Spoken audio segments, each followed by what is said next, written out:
Kelsey at the movies, yay! We saw a movie at the theaters. An actual movie. It released, like this week it's releasing. It opens, technically, we saw it the day before on Thursday, but opens Friday. Honest Thief, starring Liam Neeson. This is a movie about a bank robber turned heart of gold kind of guy because he finds love. Or did he always have a heart of gold? Right.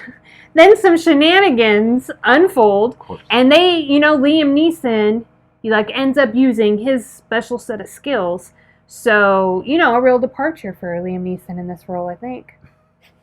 Did you already make Oh, no, you haven't made this joke on our show. You've made this joke in real life. I made it on Instagram. Also stars Kate Walsh, the guy from Burn Notice. What's his name? I don't know his name. Come on. That's our guy. We have to know his name. Jeffrey Donovan. If you haven't seen Burn Notice, it's been years if you haven't seen Burn Notice, that series ended. It was a USA series that I made fun of for Kelsey, who ended up accidentally starting to watch it. Then I joined him, and we watched the whole series, and it's really good. And one of the most satisfying series finales I've ever seen. So he's in this movie, and I was excited to see him in the movie. So Kelsey, go wait or skip. It's funny, we have this show where I'm supposed to say whether to go wait or skip. Go wait or skip, and yet maybe 85% of the time when you ask me that question, I'm like, so I'm gonna say, I mean, here's the thing about this movie. I feel like I'm gonna say go see this movie with some caveats here. I'm gonna say go see this movie because I enjoyed this movie. This movie, there's some cringy parts in it, I think. Some things that are a good example of where I was like, this movie, you know how I've said this movie is made by dumb people for dumb people before? I feel like this movie is kind of leans towards that way, except I'm one of these dumb people, and I like this movie. I thought there was a common goodness throughout this movie that I don't see in a lot of films. I thought that the premise was ridiculous, and the characters were satisfying, though. I loved the characters. Even the characters I didn't like, I loved them in this movie. It's not a great movie, but I enjoyed watching it, and I felt happy when I was done watching it. And so that's why I say, go see this movie. I liked it. My recommendation, I think that I'm also going to say, go see this movie. An asterisk by it is that you can skip this movie and, it's not going to affect your life. It's not whatever. But if you want to see a fun, entertaining, kind of feel-good movie, you said, it had this sweetness or goodness thread running throughout it, then why not? I could have seen a slew, not a slew, but I've seen other movies that where I didn't feel great when I left, or it was or whatever. This movie, was it super great? No. But it did have this kind of sweetness to it. So let's get into spoilers in case we spoil anything. Liam Neeson, of course, plays this character where he's somehow, the bad guy, but then he's the good guy. He really has a heart of gold, and even the reason why he robbed banks was really, they were oh, okay.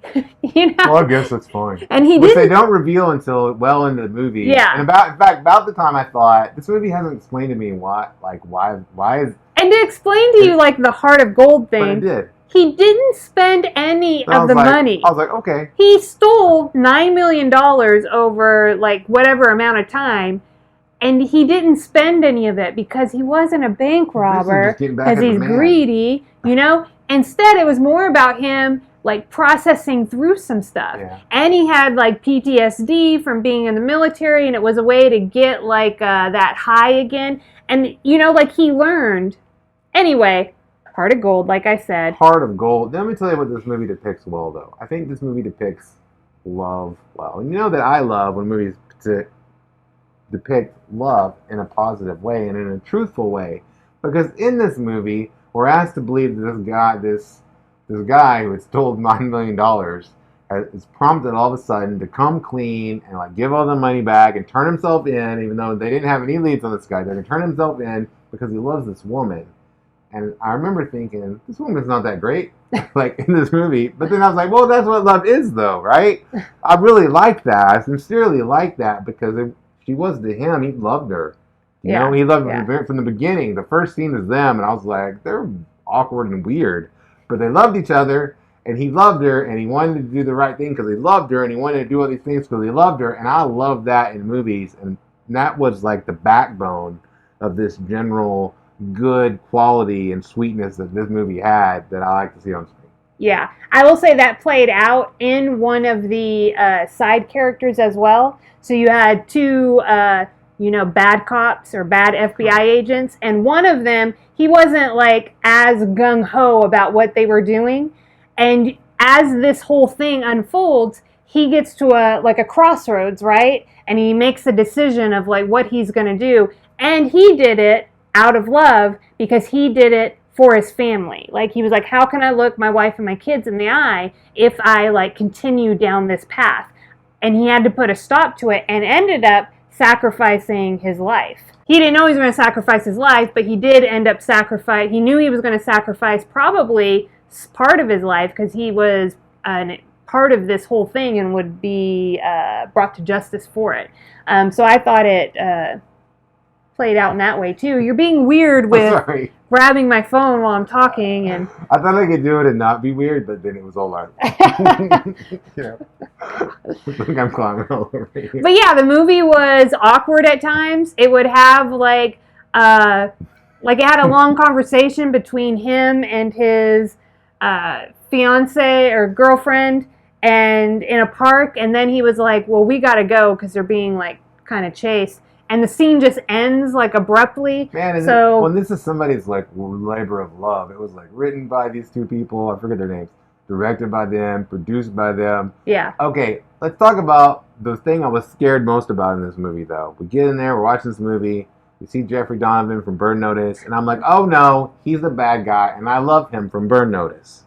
But then what turns out, Rachel, they even set it up where you might think he's probably going to be a bad guy, but then he was a good guy. Yeah, and he was just like really capital G-O-O-D for the whole movie. I kind of liked his character because it did start off where you were like, he doesn't really care, he seems kind of like a jerk, he's going through a divorce, and like he took the dog in the relationship, but like not because he loved the dog. It was just like, so you get kind of set up in this way, but as the movie progresses, he just makes, it's more like he has like an underlying foundation where he on the job makes like the good, like the right choice. Like he just takes the next right step, and you get to see that kind of unfold. He learns to love the dog, right?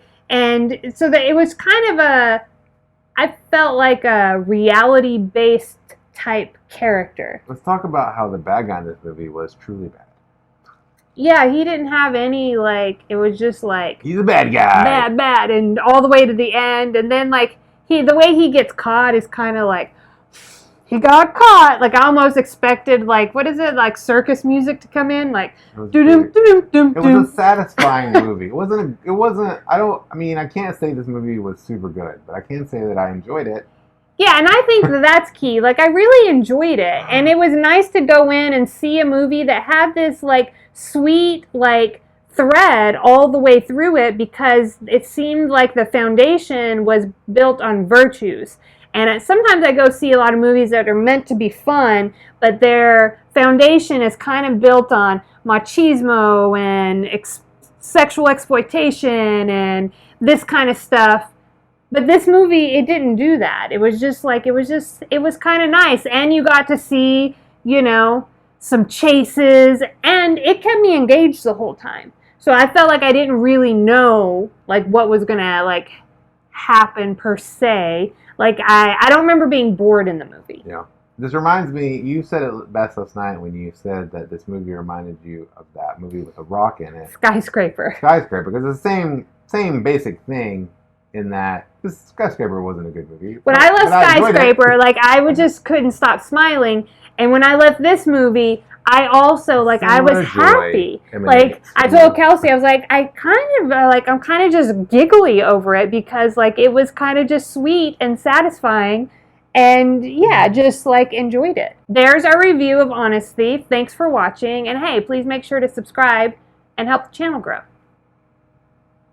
Can we talk about quickly how often I forget that we're on? We do this show and we do Real Talk with Kelsey and Rachel show about combat sports. We do that almost every day.